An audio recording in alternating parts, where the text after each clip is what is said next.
มีแต่ทะเลเบิดเด้อเห็นว่าข้างบนสบายดี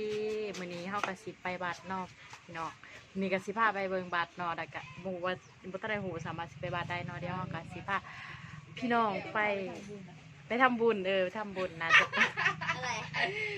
ไปทำบุญอยู่วัดน่าจะไปวัดหงส์ทองเนาะเดี๋ยวไปถ่าเบิ่งตอนหอดบัตรเด้อพี่น้องเดี๋ยวไปถ่ายบรรยากาศในวัดแล้วก็ตอนทำบุญเดี๋ยวก็มาหอดวัดแล้วเดี๋ยวเขาก็ โอ้โหเพื่อนเลยนะ ไปเขาไปทำบุญอยู่ข้างในนี่ก็จะไปจุดเขาสิไปจุดคัดกรองก่อนนะตอนนี้ก็ดังย่างเข้าไปเดี๋ยวไปเจอกันอยู่ในวัดเด้ออันนี้กับสิเป็นด้านนอกเนาะมาวัดท่านเขาไปด้านในกับบริเวณด้านนอกอันนี้เป็นวัดหงส์ทองเนาะมันติดกับชายทะเลเลยมันจะเป็นปลาโกกานะนี่ก็คือทางเขาเดี๋ยวเขาเลาะอยู่เขาก่อนเดี๋ยวเขาไปครับ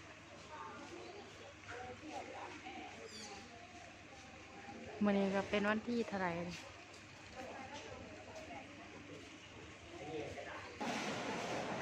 อาจจะเป็นบริเวณด้านหน้า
ประมาณนี้เราติดทะเล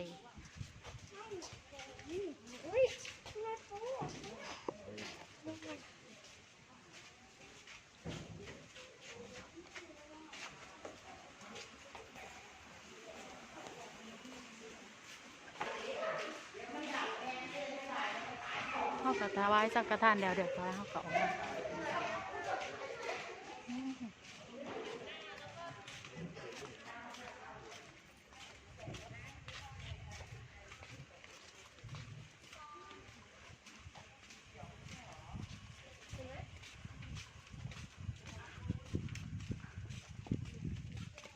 ทางเขาไปกันสิแบบอลังการแต่ก่อนถ้ามาบ่มีเนาะมีแต่บ่มีไม่มี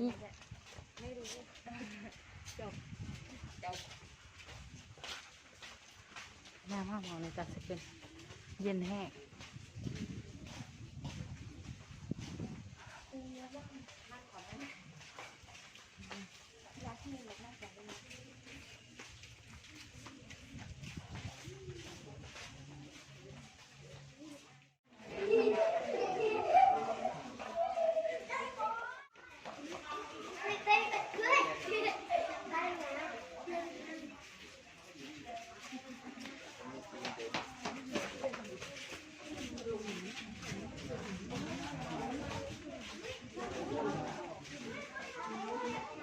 นี่ก็คนร้ายแห่งเนาะ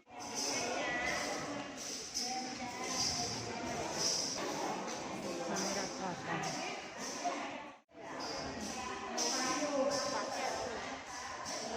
มองไม่เห็นอะ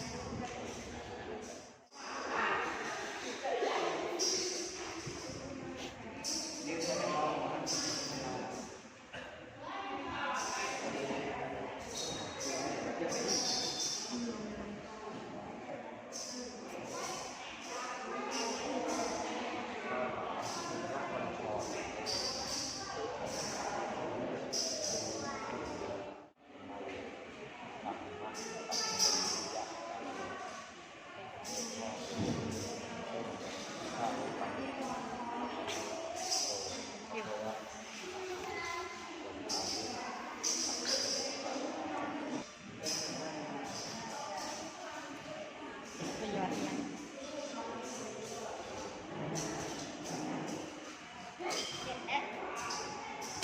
แล้วเผาไหนเนี่ย ไม่คิดว่าจะเหลือเยอะ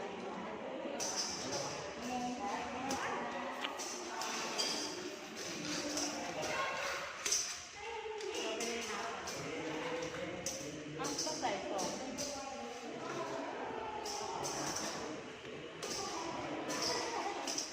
ใส่ไปเถอะ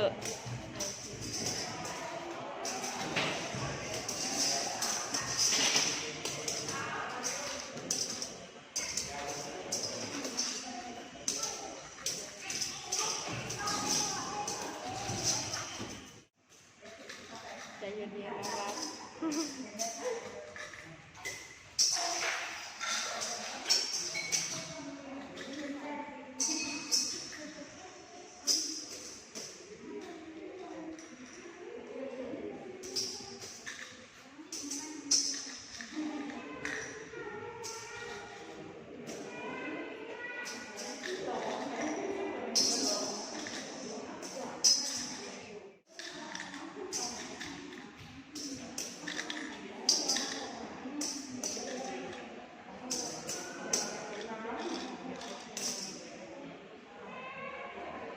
ไว้ใส่ไว้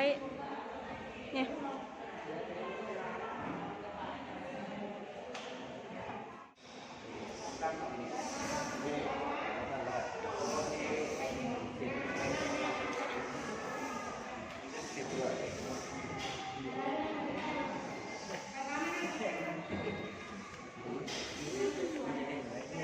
เห็นแตะมือเจ๊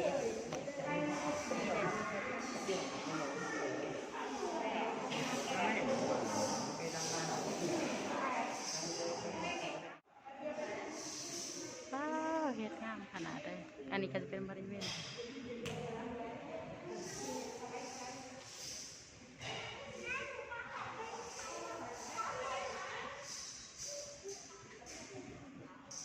แบบงามแห้งติดกับทะเลเลยว้าวเป็นบันไดทางขึ้นเนาะ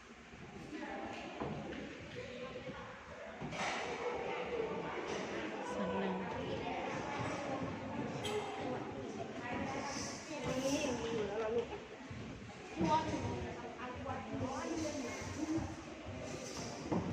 ดีดี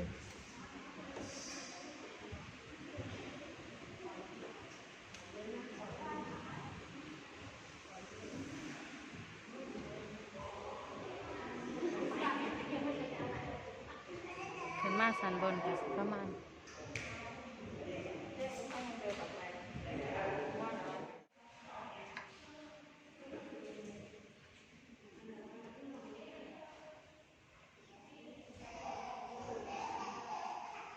อันนี้ก็จะเป็นของบนเนาะ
ตอนสุด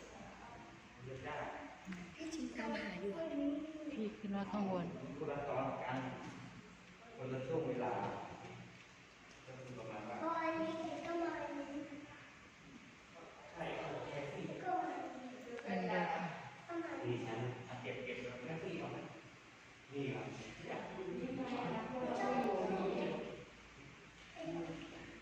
อันนี้จะเป็นดูภาพ สวย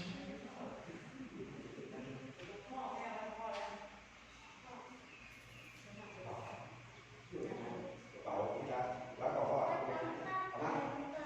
ดิ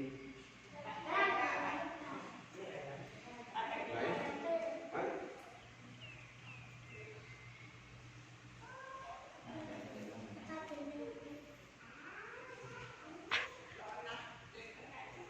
ที่เขาไปฝากน้ำเลยโอ้ต่อไม่ได้หรอก พี่เป็นอะไรนะกันทำไมวะ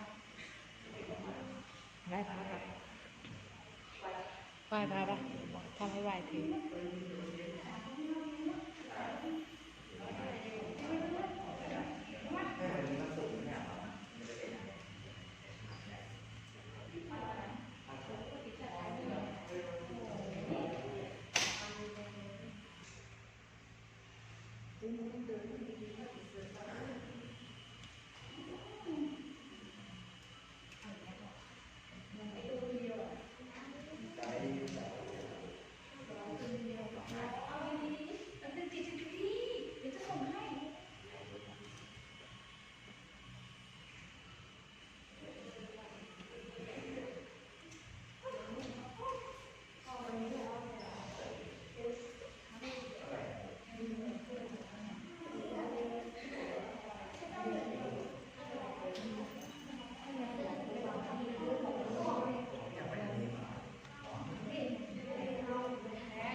แล้วนั่นก็สิมีทะเลมีแต่ทะเลเบิดเด้อเห็นว่าข้างบน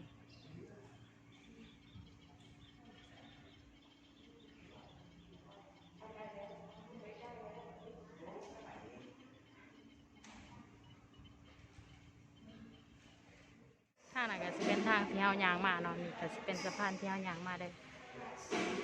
ก็ลงมาอยู่